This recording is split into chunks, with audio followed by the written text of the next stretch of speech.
আসসালামু আলাইকুম। আজকে আমি আপনাদের জন্য একটি রমজানের স্পেশাল রেসিপি নিয়ে এসেছি, বেগুনির রেসিপি।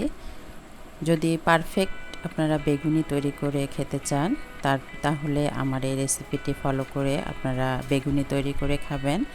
দেখবেন খেতে খুবই সুস্বাদু এবং খুবই মচমচে, যা আপনারা ঘরে তৈরি করে খেতে পারেন। আপনারা আমার সাথেই থাকেন, দেখেন আমি কিভাবে তৈরি করি আমার এই বেগুনির রেসিপিটি।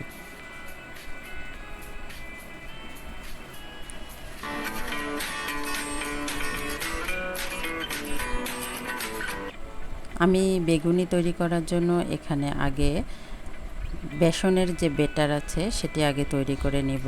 আমি এখানে একটি বাটিতে 2 কাপ পরিমাণ বেসন নিয়েছি। 1 চামচ পরিমাণ লবণ দিয়ে দিয়েছি, 1 চামচ পরিমাণ হলুদের গুঁড়া দিয়ে দিয়েছি, 1 চামচ পরিমাণ মরিচের গুঁড়া দিয়েছি, 1 চামচ পরিমাণ ধনিয়ার গুঁড়া দিয়েছি, 1 চামচ পরিমাণ জিরার গুঁড়া দিয়েছি, এখানে হাফ চামচ পরিমাণ বেকিং সোডা দিয়েছি, 1 চামচ পরিমাণ কালো জিরা দিয়েছি, 1 চামচ পরিমাণ গোলমরিচের গুঁড়া দিয়েছি, 1 চামচ পরিমাণ আদা বাটা দিয়েছি, 1 চামচ পরিমাণ রসুন বাটা দিয়েছি। দিয়ে আমি শুকনো উপকরণগুলো এভাবে আগে মেখে নিয়েছি। অনেকেই আছে পারফেক্ট কিভাবে বেসন গুলাতে হয় সেটি পারে না, বা বেসনের বেটারটি কিভাবে তৈরি করবে সেটি পারে না। এজন্যই আমি খুব ভালোভাবে আপনাদেরকে এই বেসন গুলানোটা দেখিয়ে দিচ্ছি। আমি সবগুলো উপকরণ দিয়ে এখানে অল্প অল্প করে পানি দিয়ে বেটারটা করে নিয়েছি।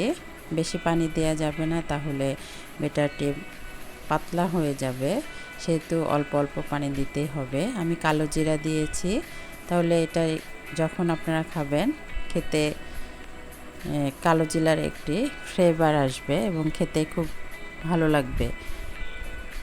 আমি এবার বেগুন ধুয়ে কেটে নিচ্ছি। বেগুনগুলোকে আমি এভাবে স্লাইস করে কেটে নিয়েছি। বেশি মোটা করাও যাবে না, বেশি পাতলা করাও যাবে না। দিয়ে আমি এখানে হাফ চামচ পরিমাণ লবণ দিয়ে দিয়েছি এবং সামান্য পরিমাণ গোলমরিচের গুঁড়া দিয়ে দিয়েছি।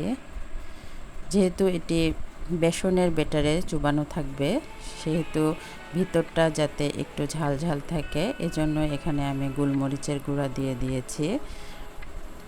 এবার আমি বেগুনি ভাজার জন্য চলে যাচ্ছি। আমি একটি ফ্রাই প্যানে পর্যাপ্ত পরিমাণ তেল দিয়ে দিয়েছি।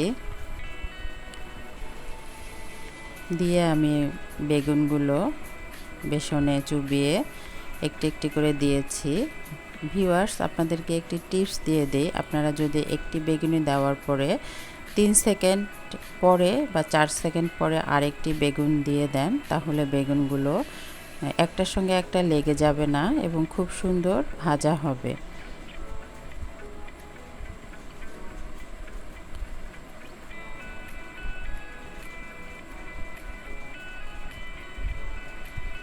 আমি বেগুনগুলোকে এভাবে তেলের মধ্যে দিয়ে এক পাশ হয়ে গেলে আর এক পাশ উল্টিয়ে এভাবে লাল লাল করে ভেজে নিয়েছি। আমার বেগুনিগুলো কিন্তু খুবই মচমচা হয়েছে এবং খেতে কিন্তু খুবই সুস্বাদু হয়েছে।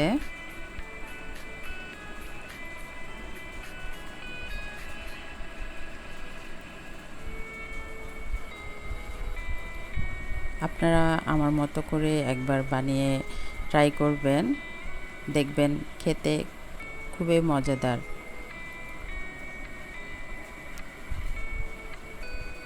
আমার বেগুনগুলো ভাজা হয়ে গিয়েছে। এভাবে আমি সবগুলো বেগুনি ভেজে নিয়েছি। বেসন কিন্তু আমার বাড়িতেই করা, আমি এটি বাসায় করেছি এবং খুবই আমার বেগুনিটি খুবই মচমচা এবং খুবই ক্রিস্পি হয়েছে, যা খেতে খুবই সুস্বাদু। আপনারা পরিবারের সবাইকে এভাবে বেগুনি তৈরি করে খাওয়াতে পারেন, দেখবেন সবাই খেয়ে খুবই খুশি হয়ে যাবে। এত মজার বেগুনি। আমি মুড়ির সঙ্গে এটিকে সার্ভ করেছি। আপনারা আমার ভিডিওটি যদি ভালো লেগে থাকে অবশ্যই আমাদের ফেসবুক পেজটিকে আপনারা ফলো করবেন, আমাদের ইউটিউব চ্যানেলটিকে সাবস্ক্রাইব করবেন। ভালো থাকেন, আল্লাহ হাফেজ।